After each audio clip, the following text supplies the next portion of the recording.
ካሌብ እና እህቱ እንግዲህ ትርሲት ለምንድነው አባታችን እንደሞተ የነገርሽን? ለምንድነው የዋሸሽን? ሲሉም በጥያቄ አፋጠጠቻቸው። ብሩክ አሁን ላይ ምንም ነገር ማስታወስ ስለማይችል እንግዲህ ይሄ ነው ብሎ ለልጆቹ ማስረዳትም ሆኖ መናገር አይችልም። ትርሲትም አባታችሁን አታስጨንቁት፣ አባታችሁ ወደዚህ እንዳልመጣ ለምን እንደሆነ ምክንያቱን እኔ ነግራችኋለሁ ስትልም ትርሲት ለልጆቹ ለነ ካሌብ እንግዲህ እውነቱን ትናገራለች። አባታቸው የመርሳት ችግር ስላለው ምንም ነገር አያስታውስም ስትልም እንግዲህ ግን እንዴ እኛንም አያስታውሰንም ሲሉም እነ ካሌብ ሲጠይቋት አውድ አያስታውሳችሁም፣ ይህንንም እኔ ነግሬው እንጂ እኔንም ሆነ እናንተንም አያስታውስም ብላም ስትነግራቸው እንግዲህ በጣም ነበር ያዘኑት። ለዛ ነበረ ያልመጣው ወደ ቤት ሲሉም እነ ካሌብ ሲጠይቋት ያው ለዛ ነበር ወደ እናንተ ጋር ያልመጣው በማለትም እነ ካሌብ እንግዲህ በጣም ነበር ያዘኑት። አባቴ ስለመጣክ በጣም ደስ ብሎናል በማለትም እንትን ብለዋል ማለት ነው። እንግዲህ ካሌብ ያኔ ወንድ ልጅ የመጀመሪያ ልጅ ስለሆነ ብዙ ነገሮች አስጨንቁታል። አመታት እንግዲህ አባታችሁ ሞቷል ተብለው በፎቶ ብቻ ነበረ ልደቱን ሲያከብሩለት የነበረው። ልጅቱ ሴቷ ልጅ ምን ብላ ነው የጠየቀቻት? እንዴማዬ የሞተ ሰው ይነሳል እንዴ የሚባል ጥያቄ ነበር የጠየቀቻት። አይ የሞተ ሰው አይነሳም ስትልም እና ታዲያ አባዬ ሞቷል ብለሽን አልነበረም እንዴ እና አሁን ከየት መጣ ስትላትም እኔ ከመጀመሪያውም ቢሆንም አባታችሁ አልሞተም ነበረ ለዛ ነው እያችሁ እና አሁን ላይ በህይወት አለ መጥቷል ስትልም እንግዲህ ትናገራለች። አባቴ ለምንድነው ጥለህን የሄድከው? ለምንድነው የተውከን? ሲሉም እነ ካሌብም እንግዲህ አባታቸውን ይህንን ጥያቄ ሲጠይቃቸው ብሩክም እንባ ነበር የተናነቀው። በዚህ ላይ ትርሴት እንግዲህ በጣም ነበረ ያዘነችውም የተከዘችውም። ሰላም ጤና ይስጥልኝ ውድና የተከበራችሁ የቻናል ቤተሰብ እንዴት ናችሁ? ደህና ናችሁ? ያለው እግዚአብሔር ይመስገን። ለዚህ ቻናል አዲስ የሆናችሁ ሰብስክራይብ በማድረግ ቤተሰብ ሆኑ፣ እንዲሁም ነባሩ ስለምታበረታቱኝ እጅግ አድርጌ አመሰግናለሁ። ተወዳጅና ልብ አንጠልጣይ የሆነውን ዳጣ ድራማ ይዘንላችሁ ቀርበናል። ዳጣ ያው በባለፈው ክፍል እንዳያችሁት አበቄለሽ ኤቢ እንግዲህ ለማርታ ሁሉንም ነገር ነግራታለች ማለት ነው። ያኔ ሁሉንም ሲባል ያው ዞር ያየችውን ነገር ነው የተናገረችው። እሱ ምንድነው ያው ማርታ እንግዲህ የሰላም የዳጣ ልጅ ዳጣ የሰላም ልጅ እንደሆነች ነግራታለች ማለት ነው። ግን ከዛ ቀድሞ ናታን ይሄንን ሀሳብ ማምጣቱ አሪፍ ነገር ነው። አያቸው ይህ ቤተሰብ አሁን ለጊዜው ያው ዘላቂነት ባይኖረውም አሁን ለጊዜው ድኗል ስላችሁ ምንድነው ናታን ምንድነው ያለው? ይህ ነገር ሁሉ እየተፈጠረው በሰላም ደብዳቤና በእኔ ምክንያት ነው። ስለዚህ አባዬ ለምን አንዋሽም ነበር ያለው። ምን ብለን ነው የምንዋሸው ብሎም አቶ ደረጀ ሲጠይቀው የምንዋሸውማ ሰላም እውነተኛ ልጇ ሆና ሳትሆን ልክ ስለምትወዳት ነው ያንን ደብዳቤ የጻፈችው ብለንም ለምን እማዬን አናሳምናትም? እማዬ ደግሞ አንተን ታምናሃለች ብሎት ነበረ። ደረጀ ሀሳብ እውነት ይመስልካል ሲለውም አውድ አባዬ እውነት ይሆናል፣ ይህንን ቤተሰብ እንታደገዋለን፣ ይህ ቤተሰብ በፍጹም ሊፈርስ አይችልም ብሎም ናታን ይሄ ሀሳቡ አሪፍ ነገር ሰርቶለታል። እናም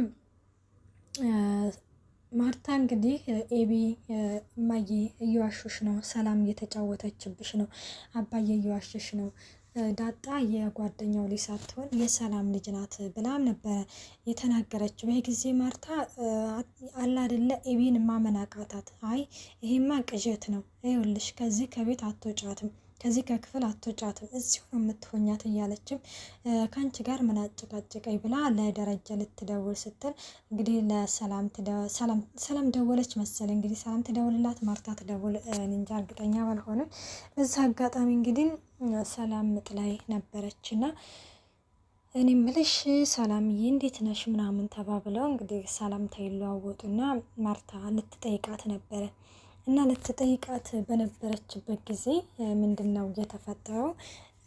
ሰላም ምጥ ላይ እንደሆነች ማርታ ታውቃለች። ምጥ ላይ ነሽ እንደምንነሽ ነው ምናምን ስትላት አመመሽ እንደ ስትል አዎ ምጥ ሊመጣ ነው ምናምን ትላታለች። በዚህ ጊዜ ማርታ በጣም ተደነግጥና ቀጥታ ደረጀ ጋር ትደውላለች። ደረጀም ሰላም እየናሟት ምናምን ስትል እንዴት አለኛ ቤት ነን እዛው ያለችው አክስቷ ታስታማታ አለ። ደሬ እንዴት እንደዚህ ትላለች? ሲጀመር እፈልግሃለሁ መኪናውን አሁኑኑ ቶሎ ይዘክና ትለውና በጣም ቁጥት ምናምን ትልና እንግዲህ ደረጃም መኪናውን ይዞ ይመጣል። ከዛ እየሄዱ ምናምን ማለት ነው። እናም እየሄዱ ባሉበት ጊዜ ነበረ እና ማለት አንቺ ደውለሽላ ነው እንዴ ደውላልሽ ነው እያለም ደረጀ ሀሳብ ያነሳል። ሌላው እንግዲህ ናታን ነው። ናታን ያው ዳጣ አሁን ላይ እንግዲህ ይህ ቤተሰብ በእኔ ምክንያት ነው እንደዚህ ሆነው እያለ በጣም እየተጨናነቀ ብዙ ጊዜ ወደ እነ መድብል ጋር እየሄደች እንትን ትላለች ነው እና ወደ እነ መድብል ጋር በሄደችበት ጊዜ ናታን ይደውልላታል። ናታን የት ነው ያለሽው? ዛሬ እኮ ከነጋ እኮ ቤት አላየሁሽም ምናምን ሲላት አይ ወደ እነ መድብል ጋር እኮ ሄጄ ነው ምናምን ትላለች። ከዛ ምንድን ነው እና አሁን የነሽ ምናምን ሲላት እየመጣሁ ነው ትለዋለች። ከዛ እሺ በቃ እንደዛ ከሆነ ቶሎ ብለሽ ነይ ቶሎ ብሎ በጣም አጣድፎ ምናምን ይጠራታል። እሷም ቶሎ ትመጣለች። ምንድነው ምን ተፈጥሮ ነው እንደዛ አጣድፈ የጠራኸኝ ምናምን ስትለው ይኸውልሽ የኤቢ ያየችውን ነገር ልንክድ ነው እማዬ ልንዋሻት ነው ይላታል። ምንድን ነው ስትል እንግዲህ ኤቢ ያየችው ነገር ውሸት እንደሆነ እኔና አባዬ ተመካክረን ልንክድ ነው ምናምን ስትል እንዴ እና ታዲያ ሌላ ውሸት በድጋሚ ስትል ያው በቃ እኔ ስትጀመር ከዚህ ከቤት ቦታ ይሻለኛል ስትል ኤቢ እቺ ዳጣ እንግዲህ ይኸውልሽ ሁለተኛ እንደዚህ እንዳትይ ብዬሻለሁኝ እንደዚህ የምትይ ከሆነ አትወጂኝም ማለት ነው ሲላት እንግዲህ ኧረ እባክህ እንደዛ ነው እንደምናምን እያለችም እንትን ትላለች። እና አባዬ ምናምን ተስማማ እንዴ ስትለው አዎ አባዬም ተስማምቷል። አንቺ ግን ይኸውልሽ እማዬም ሆነሽ ኤቢ ምንም ነገር ቢጠይቁሽ ምንም ነገር አታቂም ይላታል። እኔ ሲጀመር ምን አውቃለሁ ናታን ምንም እኮ የማውቀው ነገር የለም። እኔ ምን እንዳጓጉኝ ታውቃለህ? ኤቢ ምንድን ነው ያወቀችው የሚለው ነገር በጣም ለማወቅ ጓጉቻለሁ ስትለውም ለናታን ትነግረዋለች።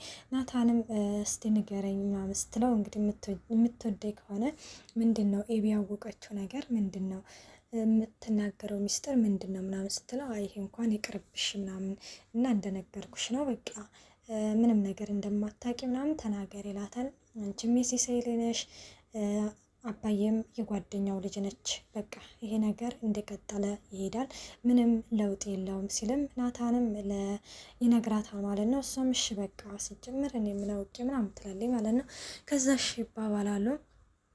እና ማርታና ደረጀ እየሄዱ እያለ አይ እኔ ነኝ የደወልኩላት ምናምን የሆነ ነገር ልጠይቃት ስትል እንደውም ምን ልጠይቃት ቆይናና ደረጀ ኤቢ የምትለው ነገር ምንድን ነው ትለዋለች። ነገረችሽ ምን አለችሽ ሲላትም ምንድን ነው እያለችኝ ያለችው ደሬ አንተ ሁሉንም ነገር ታውቃለህ ስለዚህ የምታውቀውን ነገር በሙሉ ንገረኝ ምንድን ነው እየተፈጠረ ያለው ምንድን ነው እየተካሄደ ያለው ስትለው እንግዲህ ከዛ ደረጃም እንግዲህ ምንድን ነው ምን ያለችሽ ነው ምን ብላሽ ነው ምናምን ሲላት ዳጣ የሰላም ልጅ ነች ምናምን ቆይ መች አርግዛው መች አሳደጋት የምር ግን ማርታ ማለት እኔ እንጃ የሆነ ሰላምን የሆነ ዝቅ አድርጋ ታያታለች ልበልስ ወይስ ምንድን ነው እኔ ግራ ነው የገባኝ ማለት ለምንድን ነው ነገሮች እንደዛ ወደ ግራ ወደ ቀኝ የማታመዛዝነው ነገር ግራ ብት ነው የሚለው እና መቼ አርግዛት እንዴት ልመናት እና ማይሻት ሲላት እንዴት ልመናት መች አርግዛ መች አሳደገቻት እችን ያከለች ልጅ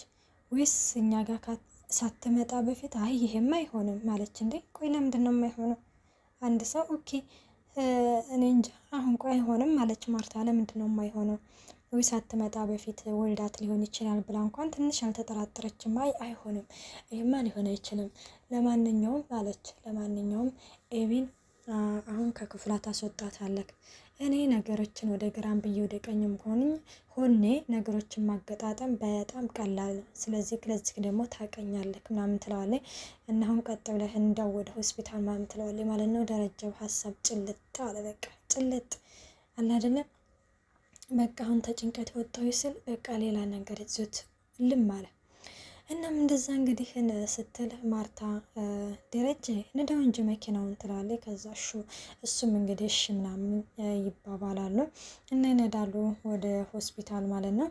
ወደ ሆስፒታል እንግዲህ እየነዱ ባሉበት ጊዜ ኤቢና እንግዲህ ምጥን ናቸው። ኤቢና ምጥን ወደ ኤቢ ጋር ምጥንና ውሃ ወደ ኤቢ ጋር ሄደው ያው በሩን በድጋሚ ለመክፈት እየሞከሩ ታግለዋል ማለት ነው። በነገራችን ላይ ኤቢ እንግዲህ ምጥን አንቺ ዛሬ በእኔ ላይ ብልጥሆሽ ይኸውልሽ ልውጣ ብቻ አለቅሽም ብላ ስትዝትባት፣ በቃ እንደውም እኔ አለቅሽም ብላኛል አልከፍትላትም እንደውም የራሷ ጉዳይ ብላ ትታት ትሄዳለች። በቂ ኤቢ ደረጀ የኔ ውድ እህት የራስሽ ጉዳይ እሺ በማለትም እሷም ትታት ትሄዳለች፣ እህቷ ማለት ነው እቺ ውሃ። እናም ትታት ስትሄድ እንግዲህ ያው ደረጀ ፍታት ተብሏል። እንግዲህ ሲመጣ ከዛ ከሆስፒታል ሲመጣ በጣም ፈርታለች ምናምን እና ለምንድን ነው የምትፈሪኝ? ምንድን ነው እኔን የምትፈርበት ምክንያት ምንድን ነው ምናምን ሲላት እንግዲህ አይ ምንም ምናምን አለች። ከዛ ለምንድን ነው ለማርታ የነገርሻት? እንዳትናገር ያልኩሽን ነገር ለምንድን ነው የተናገርሽው ሲላት ቆይና እናባዬ ምን ችግር አለው እማዬ ይሄንን ነገር ማውቋ ምንድን ነው ችግሩ? ለምንድን ነው አንተ እማዬ እንዳታውቅ የፈለግከው ስትለው ይሄንን ነገር መጀመሪያ ነበረ መጠየቅ የነበረብሽ። አይሽ እኔ አሁንም ቢሆን ደጋግሜ አስጠንቅቄ የምነግርሽ ነገር ቢኖር ብሞት እንኳን መቃብሬ ላይ እንዳትቆሚ። በነገራችን ላይ ውዶቼ አባት ከሚያዘንባችሁ እናት ብታዘንባችሁ ይሻላል የምር። እናም እንደዛ ምናምን ሲላት ራሱ የሆነ አላ አይደለ ድንግጥ እንኳን አትልም። ለምንድን ነው ከማየ የደበካት? ቆይና እናማየ ሁሉ ቤቷ እየተፈጠረ ማወቅ የለባትም? በቃ አላ አይደለ ጭራሽ አባቷን መረዳት አትችልም። እንደው ምንድነው ያለችው? ይህንን ነገር ለማየ ሳልናገር ከምቀር አንተ እየፈለግከውን ነገር አድርገኝ አለች።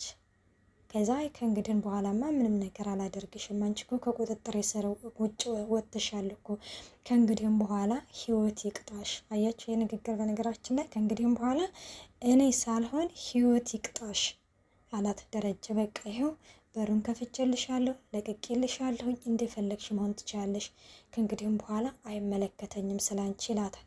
ውዶች እናም እንግዲህ በቀጣይ ፓርት እስከምንመጣ መልካም ቆይታ። ባይ ባይ።